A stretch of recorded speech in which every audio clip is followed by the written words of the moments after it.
The fertile hills between Florence and Siena, home to some of the world's best-known vineyards. This is Chianti, one of Italy's most famous wine regions. Near its centre, one can find the quaint little town of Greve. Greve in Chianti, or Greve, is a quiet, modest town with a population of a few thousand. It's a regional centre for the trading of wine and various types of produce and cheeses. But while it's full of activity, it's also a village that appreciates tradition. The town's culture is inherently slow, which has helped to make Greve an official slow city and part of an organised slow movement.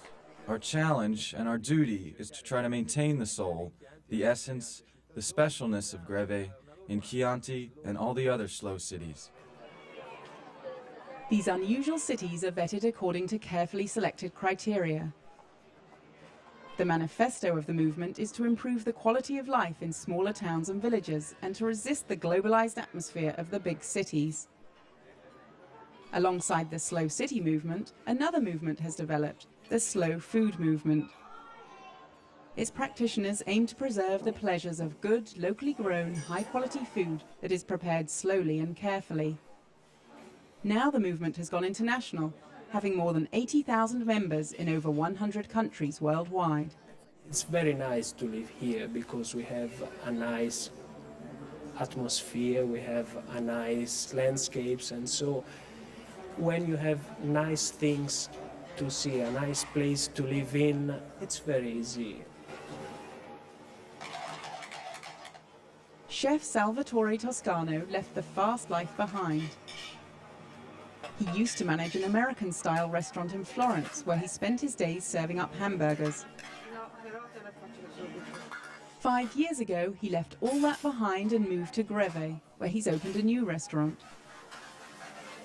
It means taking the time, finding the rhythm that lets you live more calmly, in a lot of ways, starting, of course, with what you eat. Another local example of slow food lies in the mountains of Pistoia in northern Tuscany. Here, generations of farmers have produced a magnificent pecorino cheese that is said to be delightfully unique. Made from the raw milk of black sheep, the cheese is hand-moulded twice a day. The process is long and labour-intensive as each cheese is individually pressed and shaped. But of course, the result of all that labour and care can be uniformly delicious. The tradition was dying out until the slow food movement stepped in with a special promotion to organise the farmers and promote the cheese. These days, cheese production is on the increase again, and cheesemakers like Luana Pagliai have been able to continue making and selling their own pecorino. It's brought us a kind of fame.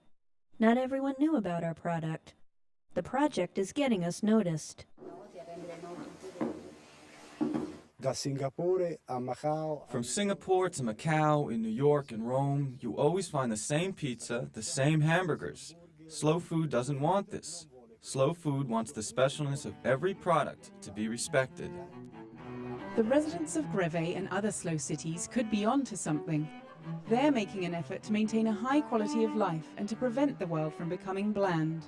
While it might seem an unusual approach for some, their way of thinking may just be what the world needs. In years to come, these people may be able to look back with great satisfaction. They will have been enjoying life while most of the rest of the world has been rushing through it.